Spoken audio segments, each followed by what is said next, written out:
અમદાવાદ ખાતે નવા ભારત માટે એસએમઈ નિકાસને વેગ આપવા ઇન્ડિયન એક્સપોર્ટ સમિટ અને બિઝનેસ એક્સેલન્સ એવોર્ડનું આયોજન કરવામાં આવ્યું. Global federation for entrepreneurs active brains અને આઈડિયાઝ ટુ એક્ઝિક્યુશન સાથે મળીને અમદાવાદ ખાતે સિલ્વર ક્લાઉડ ખાતે ઇન્ડિયન એક્સપોર્ટ્સ સમિટ અને બિઝનેસ એક્સેલન્સ એવોર્ડનું આયોજન કરવામાં આવ્યું હતું. આ ઇવેન્ટનો ઉદ્દેશ્ય વ્યાપારી વિચારોને વેપાર વ્યવસાયોને આત્મનિર્ભર બનાવવા અને તેમના ઉત્પાદનો અને સેવાઓની નિકાસમાં વધારો કરીને રાષ્ટ્રીય જીડીપીમાં યોગદાન આપીને સરકારના વિઝન્સને હાંસલ કરવાનો છે. આ સમિટમાં ચર્ચાઓ દ્વારા આગળના રોડમેપ પર ધ્યાન કેન્દ્રિત કરવામાં આવ્યું હતું, જેથી નિકાસકારો અને ઉદ્યોગ સાહસિકોને વિદેશમાં તેમની કામગીરી વિસ્તારવા અને વૈશ્વિક મૂલ્ય શૃંખલામાં પ્રવેશ કરવા સક્ષમ બનાવી શકાય. આ સાથે દેશભરના ટોચના નાના અને મધ્યમ કદના નિકાસકારો, વેપાર વ્યવસાયિકો અને વેપાર સહાય પ્રદાતાઓને પણ પ્રોત્સાહિત કરવામાં આવ્યા હતા, જેનાથી જેઓએ તેમની નિકાસની સફળતામાં ફાળો પ્રાપ્ત થાય તેઓને શ્રેષ્ઠ પ્રથાઓ અને શીખેલા પાઠોનું આદાન પ્રદાન કરવાની તક મળી હતી. આ સમિટ દ્વારા આંતરરાષ્ટ્રીય વેપાર સહાય પ્રદાતાઓ, સંભવિત નિકાસકારો અને કેળવણીકારો માટે નેટવર્કિંગ અને સામૂહિક શીખવવાની તકો રજૂ કરવામાં આવી હતી. આ સમિટ દ્વારા આંતરરાષ્ટ્રીય વેપાર સહાય પ્રદાતાઓ, સંભવિત નિકાસકારો અને કેળવણીકારો માટે નેટવર્કિંગ અને સામૂહિક શીખવાની તકો રજૂ કરવામાં આવી હતી. આ સમિટમાં મુખ્ય અતિથિ તરીકે ગુજરાત સરકારના પૂર્વ કેબિનેટ મંત્રી ભૂપેન્દ્રસિંહ ચુડાસમા અને વિશેષ અતિથિ તરીકે સંસદ સભ્ય અને ભૂતપૂર્વ કેન્દ્રીય મંત્રી સુરેશ પ્રભુની વર્ચ્યુઅલ રીતે ઉપસ્થિતિ રહી હતી. ઉપરાંત સમિટમાં સરકાર, સંસ્થાઓ અને વેપારી સંસ્થાઓના અન્ય મહાનુભાવોને પણ મહેમાનો ઉપસ્થિત રહ્યા હતા. સાથે ગુજરાત કેમિકલ એસોસિએશનના પ્રેસિડેન્ટ ડોક્ટર જયમીન વાસા અને Shri Asit Vora, former mayor of Ahmedabad municipal corporation પણ ઉપસ્થિત રહ્યા હતા. Bureau report, DP news, Ahmedabad.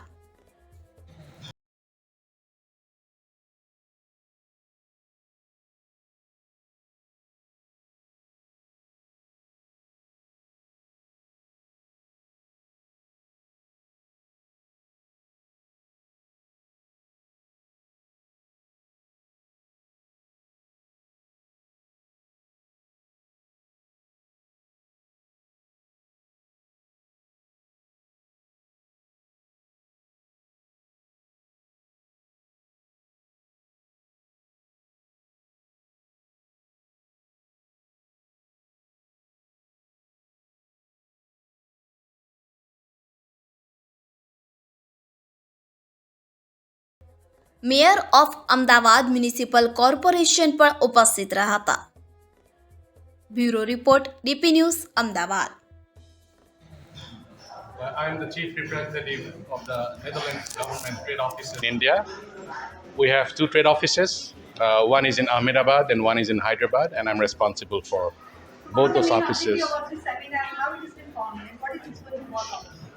I quite like that we're talking about exports from India because in the recent times, the world has gone through a crisis. The two big crises that we went through in the recent time is, first of all, of course, COVID, and then we are going through a crisis as we speak now, which is about the Ukraine-Russia war. Crisis always triggers some new thinking, and of course, changing in geopolitics driven by these two events of the yesteryears are also driving a lot of change for countries like Netherlands to think about how the future should be shaped up in terms of driving the supply chains and in terms of shaping up consistency of supplies into the Netherlands, but also how to kind of maintain quality, how to ensure there's a fairness in everything that we do in the world. So I think all these things lead to a lot of advantage for countries like India, who is putting a lot of focus on Atmanirbhar Bharat, and it comes together, I would say. It comes together with the thinkings that we are also seeing in the Netherlands in terms of looking for a second supply base outside of the traditional supply bases. How Gujarat is going to be benefited? Well, Gujarat is uniquely positioned. I mean, Gujarat is, of course, because of its positioning, geo-positioning, and also because of the maturity of the industries. I think Gujarat will be amongst one of the first states in India who would be benefiting if exports pick up. And exports are picking up. compared to 2 years ago, if I talk it from my perspective, from the NBSO's perspective, if I compare the number of inquiries I was receiving from Dutch companies in terms of looking for suppliers from India, and if I compare that number to how many companies are approaching me today looking for suppliers from India, the number is not comparable. Today, there are a lot of companies who are traditionally based in other countries, but today they're coming, reaching out to us, checking if we can connect them to some Indian suppliers. And a lot of those suppliers actually come from Gujarat. That's a very good thing. Suppliers are there from Gujarat? Sorry? How many suppliers are there from Gujarat? Oh, that is difficult to say. It will be hundreds and thousands. And as we speak, every day there are new collaborations being established, new relationships being built up. Thank you very much. All the મારું નામ પૂર્વી પંડ્યા છે. હું founder છું ideas to execution. ખાસ કરીને આજે જે સેમિનાર છે એનું મેઇન ઓબ્જેક્ટિવ શું છે અને કોણ લોકો આવે? આનું જે મેઇન ઓબ્જેક્ટિવ છે એ આપણે એક્સપોર્ટને કેવી રીતે આગળ વધારી શકીએ. ગુજરાત આપણે જોઈએ પોસ્ટ કોવિડ તો સૌથી વધારે જીડીપી ઇન કન્ટ્રીબ્યુશન આપણે જોઈએ તો ગુજરાતના એક્સપોર્ટર્સે કર્યું છે. એમાં એમએસએમઈ કંપનીઝ પણ આવી ગઈ. સ્ટાર્ટઅપનું જે ઇનિશિયેટિવ છે એ પણ આપણા સ્ટેટમાં બહુ જ સારી રીતે ચાલી રહ્યું છે. 70થી 80% જેટલું એક્સપોર્ટનું કોન્ટ્રીબ્યુશન ગુજરાતથી થઈ રહ્યું છે. તો આપણા જે એક્સપોર્ટર્સ છે એને કેવી રીતે વધારે ફાયદો થઈ શકે આ સેમિનારથી, એ ઉદ્દેશથી આ સેમિનારનું આયોજન કરવામાં આવ્યું છે. એમાં જે ગ્લોબલ ઓપોર્ચ્યુનિટીઝ છે આપણા એક્સપોર્ટર્સ માટે, જેમ કે ઈસ્ટ આફ્રિકામાં છે, વેસ્ટ આફ્રિકામાં છે, નેધરલેન્ડ્સમાં છે, કઈ આપણી પ્રોડક્ટ્સની ત્યાં ડિમાન્ડ વધારે છે અને આપણા એક્સપોર્ટર્સ કેવી રીતે એનો લાભ લઈ શકે એના ઉપરની આખી ચર્ચા છે. ત્યાંની એમ્બસીના લોકો આવ્યા છે જે ગાઈડ કરશે. એ સિવાય લોજિસ્ટિક સપોર્ટ એના માટે ફ્રેટ ફોરવર્ડર એસોસિએશનના પ્રમુખ આવ્યા હતા. એમને આખું ડિટેલમાં ચર્ચા કરી છે. એમએસએમઈ અને સ્ટાર્ટઅપની શું સ્કીમ છે જેનો લાભ એક્સપોર્ટર્સ લઈ શકે. ફાઇનાન્સ જે છે, જે મેજર ઇસ્યુ છે, રિસ્ક ફેક્ટર્સ છે એક્સપોર્ટર્સનું, એ લોકો કેવી રીતે એને એડ્રેસ કરી શકે, કઈ કઈ કંપની મદદ કરી શકે, એ લોકોનું આખું પ્રેઝન્ટેશન હતું અને એનાથી કેવી રીતે એક્સપોર્ટર્સને મદદ મળી શકે એના માટેનું આ સેશન હતું. આ સિવાય 120 જેટલા એક્સપોર્ટર્સ આ સેમિનારમાં આવ્યા છે.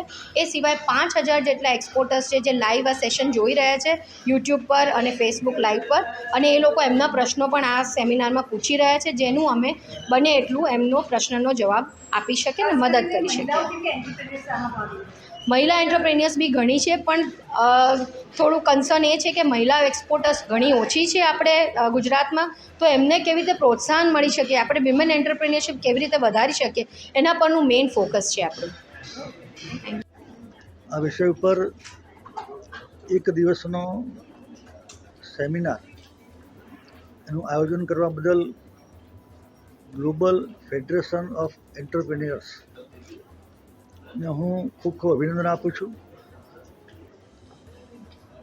કોરોના દરમિયાન માનનીય વડાપ્રધાનશ્રીએ આ આત્મનિર્ભરનો વિચાર આપ્યો અને એ પહેલાં 14માં જ્યારે પહેલીવાર માનનીય નરેન્દ્રભાઈ પ્રધાનમંત્રી બન્યા ત્યારે આ દેશના યુવાનો માટે stand up, startup, new India, make in India, એવો જ એક શબ્દ એટલે આત્મનિર્ભર. એક વ્યક્તિ પણ એવું ઈચ્છે કે હું મારા પગ ઉપર ઊભો રહું, એક સમુદાય પણ ઈચ્છે, એક કુટુંબ કે કોઈ સમાજ પણ ઈચ્છે કે હું કોઈના પર નિર્ભર ન રહું અને મારા ઉપર જ આધાર રાખું. અત્યાર સુધી કમનસીબી કે આપણે આપણા દેશ માટે આ વિચાર ન કર્યો અને માનનીય નરેન્દ્રભાઈએ આ વિચાર કર્યો. ભૂતકાળમાં અશક્ય લાગતી ચીજો કે આપણે બહારથી મંગાવવી જ પડે, એ બધી જ ચીજોને આપણે જાતે બનાવીને સાબિત કરી બતાવ્યું કે આપણે જાતે આ કરી શકીએ છીએ.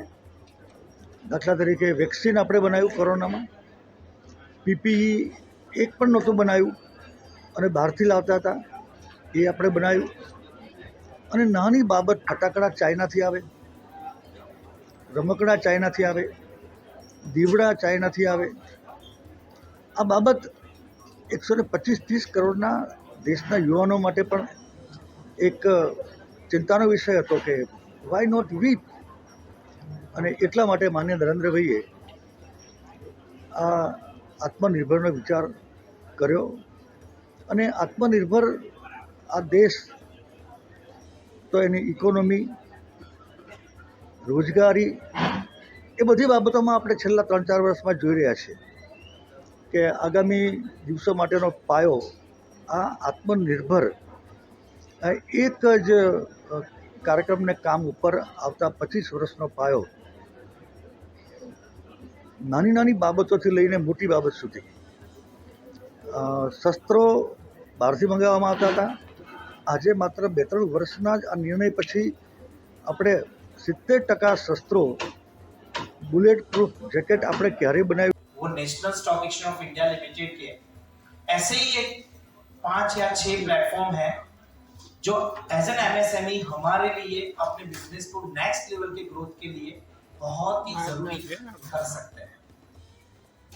तो ये मुझे ऐसा समझिए कि नेक्स्ट 15-20 मिनट्स आपके लाइफ के इतने इंपॉर्टेंट पॉइंट्स है जो आप सुन के शायद इसको इम्प्लीमेंट भी कर सकते हो अपने बिजनेस को नेक्स्ट ग्रोथ के लिए. या कई चीजें ऐसी है जो आपने शायद सुनी भी होगी बट आपको लगा नहीं होगा कि क्या इतना इजी है कि हम ये कर सकते हैं अपने बिजनेस के साथ. So without wasting time, my first platform is nothing but equity fundraising for an MSME to come forward and list on the exchange platform. तो ये एक ऐसा प्लेटफॉर्म 2012 में ये बनाया गया था और आज करीबन ऐसा बोलूँ तो 12 इयर्स ऑलरेडी हो चुके हैं और इंडिया में से हमने करीबन 285 यानी 285 कॉर्पोरेट्स को हमारे प्लेटफॉर्म पे लिस्ट कर चुके हैं. यानी ऐसा कोई प्लस और माइनस पॉइंट नहीं है कि आज मैं एक एमएसएमई कंपनी हूँ, चेतन भाई अहमदाबाद से काम कर रहा हूँ या राजकोट से काम कर रहा हूँ या बड़ौदा से काम कर रहा हूँ या Tier 3 सिटी जैसे हिम्मतनगर से काम कर रहा हूँ, क्या मेरी कंपनी एक एनएससी जैसे बड़े एक्सचेंज में क्या लिस्ट हो सकती है कि नहीं? तो मैं आपको प्रूवन डेटा बता रहा हूँ कि 285 कंपनियां और गुजरात नंबर 1 स्टेट है जिसमें हाईएस्ट नंबर ऑफ कंपनीज ने लिस्ट कराई है. करीबन 85 कॉर्पोरेट्स हमारे गुजरात के एंटरप्रेन्योर ने एनएससी में लिस्ट करवाया है.